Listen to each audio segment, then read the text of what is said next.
The cameras loved her smile. It was effortless, bright, almost childlike, the kind of expression that made headlines softer and variety shows lighter. On stage with FX, under neon lights and synchronized choreography, Sulli looked untouchable. Fans saw elegance, brands saw marketability. The industry saw potential.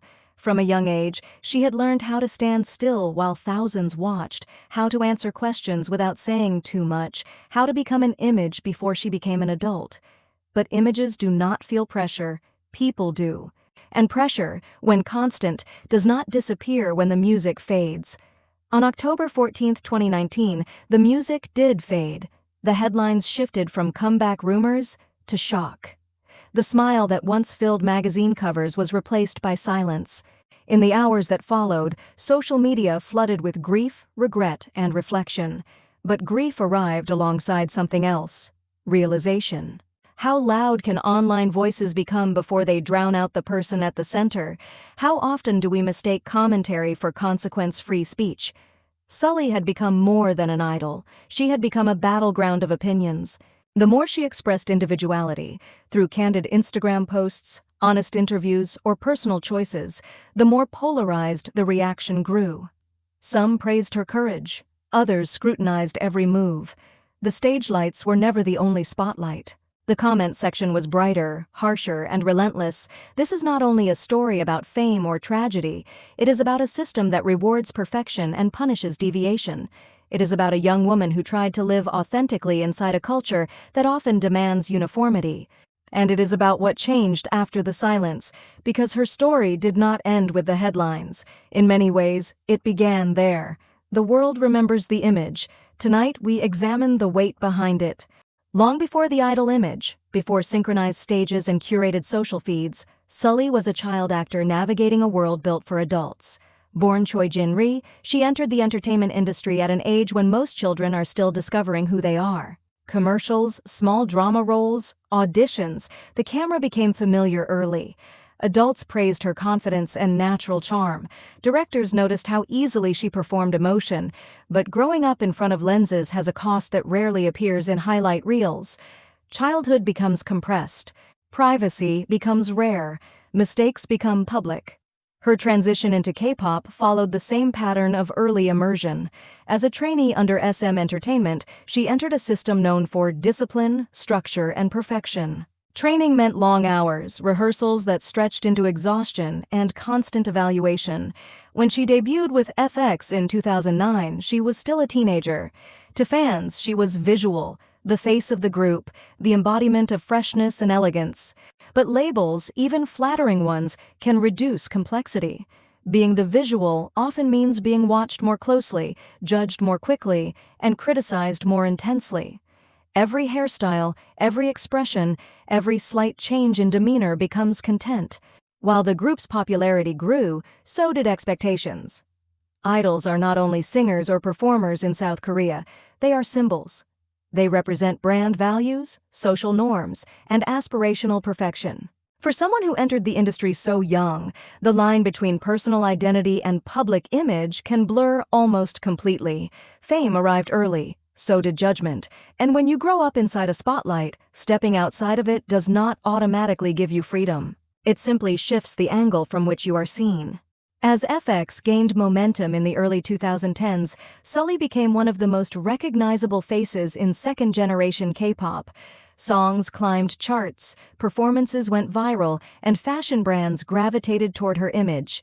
She wasn't just part of a group, she was often positioned as its visual center. Magazine covers highlighted her soft features and ethereal presence.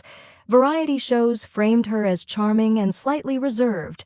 The public narrative was simple, a rising idol perfectly aligned with industry standards. But simplicity rarely reflects reality. Behind the polished choreography and synchronized smiles, she was growing, not only in age, but in awareness. Around 2014, cracks in the idol mold began to show. Health issues led to hiatuses from group activities, public scrutiny intensified, and rumors circulated freely across forums. In 2015, she officially departed from FX, choosing to focus on acting and personal pursuits. For some fans, this was betrayal. For others, it was liberation. The narrative split. As she re-emerged with more candid interviews and unfiltered social media posts, the reaction grew polarized. Sulli began to speak more openly about individuality, about refusing to conform to rigid expectations placed on female idols. Her Instagram became a lightning rod, praised by supporters for authenticity, condemned by critics for perceived deviation from idol behavior. When she released her solo single Goblin in 2019, the concept felt introspective and symbolic, a reflection on being misunderstood, watched, and mischaracterized. It was art shaped by experience. The more she tried to define herself on her own terms, the louder the backlash became. Freedom, in a system built on uniformity, can look like rebellion. And rebellion, especially when led by a young woman in the public eye, can provoke disproportionate reaction. The rise that once seemed effortless had transformed into a balancing act between self-expression and survival inside an unforgiving spotlight. By the time she stepped away from FX, Sulli had already experienced the full spectrum of idol life: adoration, scrutiny, expectation. But what followed was something more insidious, a constant presence that did not dim when stage lights went out. The comment section became its own arena. In South Korea's hyper-connected media landscape, online forums, news portals, and social platforms amplify reaction instantly. For Sulli, that amplification was relentless. Every outfit became a headline, every candid photo triggered debate.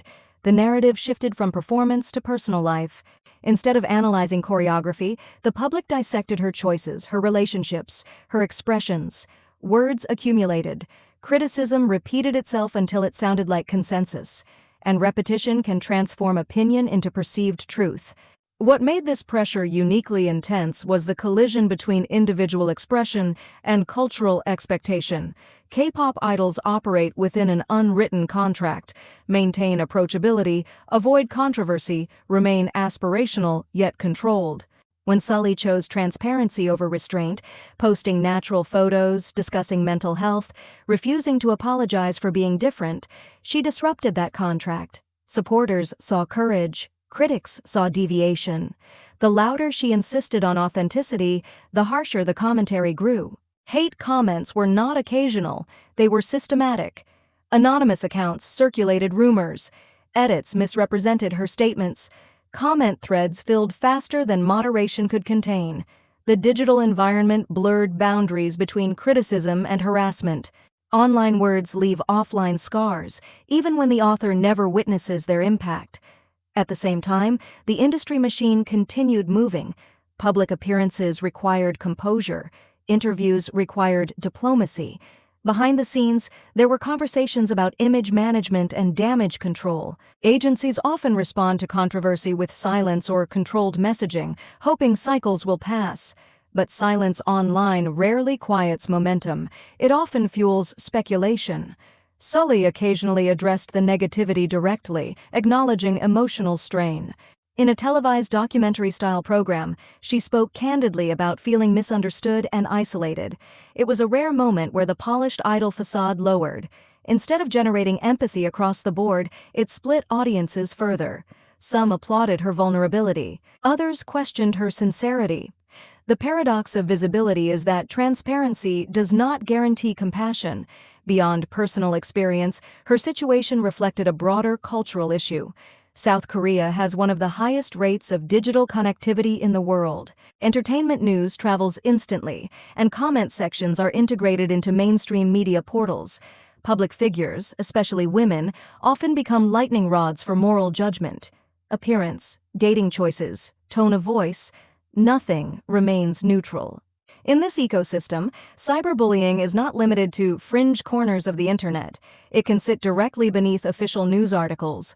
The constant evaluation creates an atmosphere where identity feels negotiable, shaped not by self-definition but by collective reaction.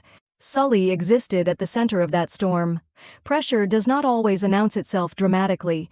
It builds in increments. A comment here, a trending topic there, a rumor revived months later.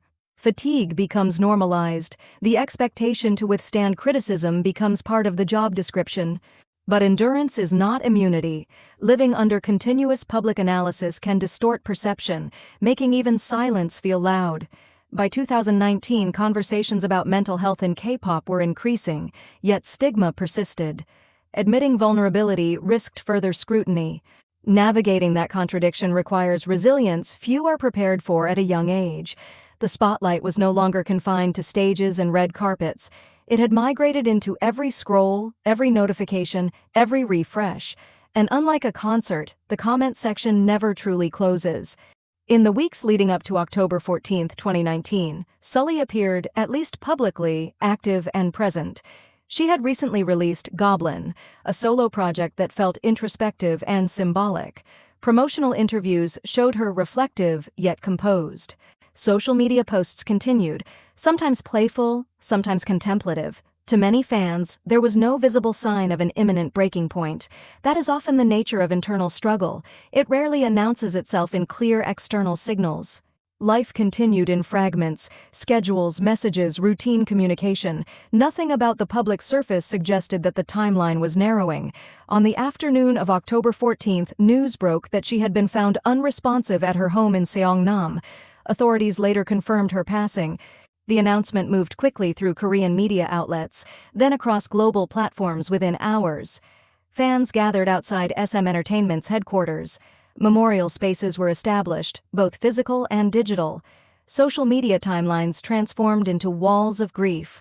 The shock was immediate, not only because of her age, but because her presence online had felt so recent, so immediate. In the days that followed, police statements described the case in restrained, procedural language. There was no dramatic spectacle, just confirmation. Yet the absence of spectacle did not lessen the emotional impact. It intensified it. Public reaction extended beyond mourning. There was collective introspection. Comment sections that once amplified criticism now filled with regret and apologies. Debates emerged about accountability, about the role of online culture, about media responsibility, about how much weight words can carry when repeated thousands of times. Television programs paused to address cyberbullying. Lawmakers referenced her case in discussions about regulating malicious online comments. It was a moment where grief intersected with policy conversation. The final days themselves were not theatrical. There were no public breakdowns, no dramatic farewells. Instead, there was quiet. And then a wave. The timeline ended on October 14th, but the ripple moved outward. Her passing did not close the discussion. It forced one open. In a digital age where memory is archived in posts and clips, the contrast between her smiling performances and the stillness of that afternoon felt unbearable to many. The music stopped. The notifications kept coming. In the months after her passing, Sulli was no longer discussed only as an idol or actress. She became a reference point in conversations about mental health, online harassment, and the responsibilities of digital culture. Lawmakers and media commentators cited her case when debating stricter regulations on malicious comments. Petitions circulated calling for stronger enforcement against cyberbullying. While policy change moved slowly, public awareness shifted rapidly. The phrase Sulli Act began appearing in discussions, not as an official law, but as a symbol of collective recognition that something needed to change. Her artistic legacy also endured. Fans revisited FX performances with renewed tenderness. Goblin was reinterpreted as both art and message, a reminder of how often misunderstood voices try to explain themselves through music. Younger idols referenced her courage in speaking openly about personal freedom. Conversations about mental health in K-pop became more visible, less easily dismissed. Though the system did not transform overnight, silence around certain topics became harder to justify. Legacy is not only about achievements, it is about impact. Sulli's life highlighted the fragile line between admiration and cruelty in the age of instant commentary. She wanted to live freely, to post without filters, to speak without scripts, to exist beyond a template.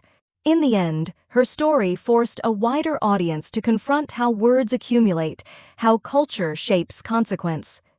The spotlight that once magnified her image now illuminates a larger issue. The music may have stopped, but the conversation continues. And in that continuation, her presence remains.